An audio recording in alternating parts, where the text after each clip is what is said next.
Welcome to the 2022 State of the Homestead Address with Jeff Outdoors. First, let's have some coffee.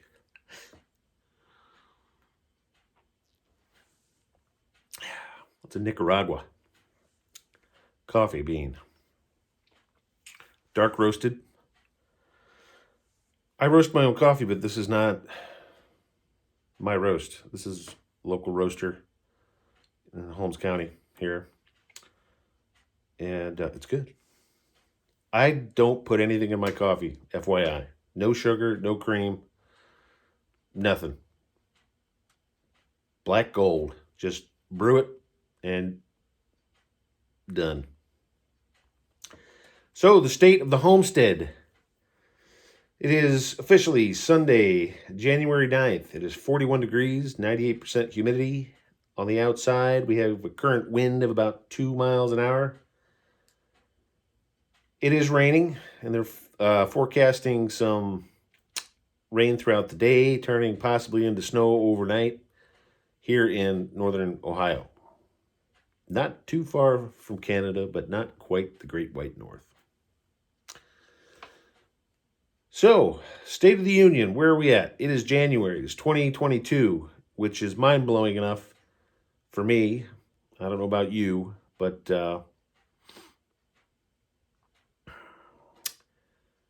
current events. I guess we can start there. Maple season is coming up. It is, I am probably 90% ready for first taps, first boil.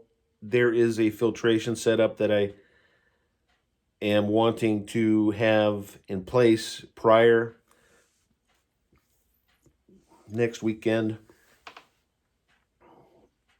We will be up in Kirtland, Ohio, at the maple syrup supply store, and maybe I'll show some video from that. But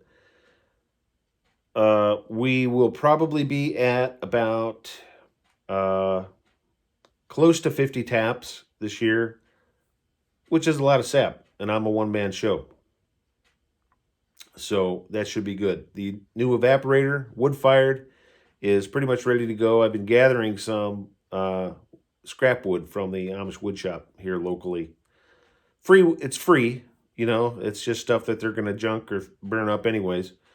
So I picked that up, and I'm going to be using that for just getting the evaporator started and warmed up and getting the sap boiling as quick as possible. And then I have about 3 cords of wood that I split myself and built wood racks for this past summer in the 90-degree heat. So that was a win-win project finished, and that will be all set to go. I'm hoping for maybe up to 11 gallons of finished syrup by the end of the season. The weather's been kind of weird. I keep thinking back to the 2019 summer into fall, and then 2020, and kind of how that went for tapping, which I tapped at the end of January. 2021, I tapped in February. So months difference just between 1 year of mapling.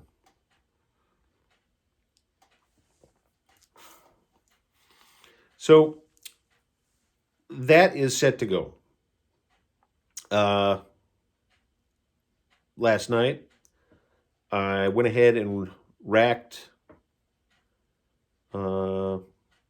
6 gallons of cider that I had sitting for a year of brewing, fermenting into wine. It was a total of 6 gallons, and funny enough, I ended up with about 3 gallons total, only because I ran out of jugs.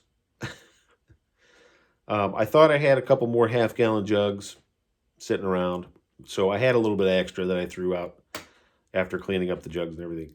I'm not worried about it. Not to, I don't care. Doesn't bother me one bit. So I got 3 gallons of homemade apple wine, so that's all set.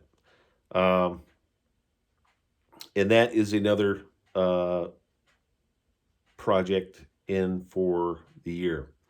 Now, I have what you see behind me right here. This is going to be a little quickie hard cider uh, little project. So it's been sitting overnight. It was at 57 degrees. You can see the thermometer on the jug here, which is this. It was at 57 degrees when I went to bed last night, and it's now up to 68. And you want to ferment between 68 and 72 degrees. So it's just about there. So what I normally do, this apple cider is from the Amish cider mill up the road. They don't put any preservatives in it, and you can't make hard cider with preservatives when it has preservatives in it. So what I'm going to do is, now that this is inside of the fermentation temperature range, I'm going to go ahead and put something in that. It's going to kill the wild yeast, and I'm going to let that kind of off gas for about a day, and then I'll come back in, throw in my yeast and my yeast nutrient and my pectic enzyme, which is right here. So there's your yeast nutrient, and there's your pectic enzyme. That'll help with clarity, and it'll help the fermentation process, so to speak. So that's in the works. Otherwise, getting organized. It's the beginning of the year, getting things cleaned up, organized, ready to go for the year.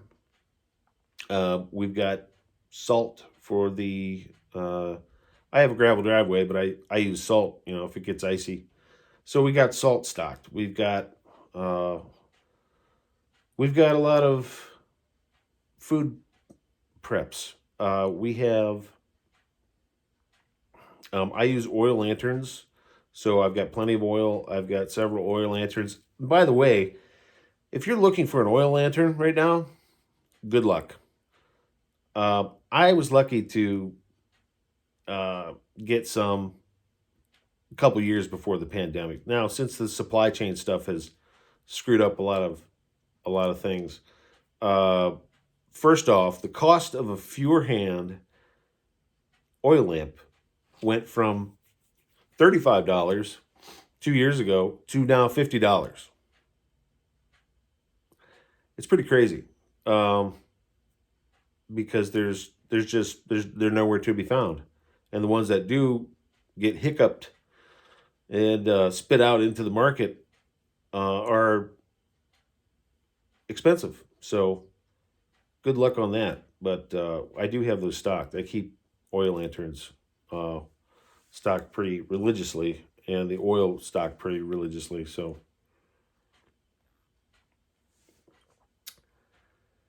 that's set to go.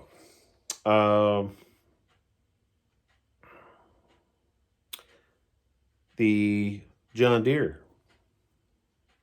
is winterized and is sitting for the winter, so that is all set to go.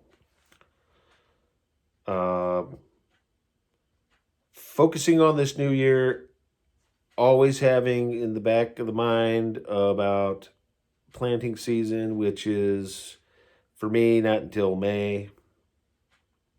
So thinking about, I put in new leaf bins for the potatoes this past fall, and we'll be using those. The strawberry patch has the straw on it, and is well protected currently for a nice strawberry crop come June, which I had planted some bare root strawberry plants last spring of 21, and they just took off. And they are sitting and ready and waiting to give us some nice strawberries. The raspberry bushes, I have pruned. Come spring, I will need to watch those because the ants like to scurry up the plants and eat the flowering berries. To ward them off, I am going to use, again, some diatomaceous earth around the base of the plant to keep the ants off. Let's hope it works. Otherwise, the firewood is stocked. My raised planter that I used for lettuce garden is essentially put away. It's all set to go, I guess. I'll probably have to do some soil amendments come spring, remineralize before planting the lettuce. We ate all homegrown lettuce last summer. All. I don't know about the grow light stuff and doing indoor growing of like lettuce leaf in the winter. You pretty much need to have those lights on constantly. I'm not home all the time. I do not like to leave lights and things plugged in when I'm not at home. We did have a house fire back in 2018 that absolutely scared the daylights out of us. And once you go through that, you are, it's kind of traumatizing. So you think of these things. And I urge you to think of it too before you ever have a chance to experience that. Knock on wood. You don't want that. So, anyways, the gardening thing is in mind, and we'll be looking into getting some beets in the ground, potatoes, things like that. So, I think I have a feeling it's going to be another whirlwind year, 2022. I think so. I tell a story all the time to family. In 2019, it was October 2019, before the pandemic, right? I'm at my workbench in my shop on the side of the garage, outside. I'm working on something. It was morning and it was quiet. The birds were, I could hear the birds out, but it was fall, a little bit of a breeze, you got the color of the leaves and everything. And I remember just being at my bench and thinking to myself, things have been pretty quiet. It's been pretty nice. 2001 was the whole 9/11 thing that we all watched on TV. I saw the second plane slam into the one tower live on a TV screen out in the hallway in the building where I was taking classes when I was in college. But there's been some things happen, but relatively speaking, up through 2019, things were just quiet. So come January, February, March, the whole COVID thing started. And boy, I probably should have kept my mouth shut, right? So, but here we are. It's 2022. We're still dealing with a lot of stuff. And the things that I'm going to be sitting back and trying to do to weather the storm, so to speak, further is I've got a few things that I wanted to get into reading. One is this here. I picked up Alaska Bear Tales story at a bookstore outside of Mount Hope, and I'll be doing some reading. If you're not familiar with some of the also next other reading things that I read are things these daily devotional things from the Amish and Mennonite community here locally. This is March, April 2021. So this is March, April last year. I do have the current one. It's oh yeah, oh yeah. Well, this is January last year, and it's kind of cool. There's different artwork on every one, and they come out bi-monthly, and it's nice readings, you know, through everything. We have a psalm that my family goes to all the time, and that's Psalm 91. And I urge you to go ahead and pull that up and give that a read. And all we have is trusting God through it all. It's all you have. That's it. That's it. I recently lost my aunt this past Christmas Day evening. I got a phone call from Boston that my aunt passed away. We were up there in August and spent 2 weeks in Massachusetts, upstate New York, and Vermont, spending time with her and my cousins. So I got that call Christmas night, and the funeral was up in the Boston area this past Friday, but I was not able to go. So, but we do have family up there now. They're actually driving home right now from the weekend. And we're going up in May, the end of May, for a celebration of life. So Memorial Day weekend, I'll be up in New England again. Spending time with family, which is always much needed. So that's the 6-month rundown, 5-month rundown, 4-month actually. Geez, it's more coffee. So bigger, better things, hopefully. Keep an eye on the weather. Thank you for tuning in, watching, liking, subscribing. Everybody who's subscribed, I really appreciate it. You know, I try to make videos that are worth your time. Maybe you'll get something from me, learn something, or get interested in something. I have a lot of different hobbies and things that I do that a lot of people find kind of neat. You know, you're watching on your computer, your TV, or your phone right now.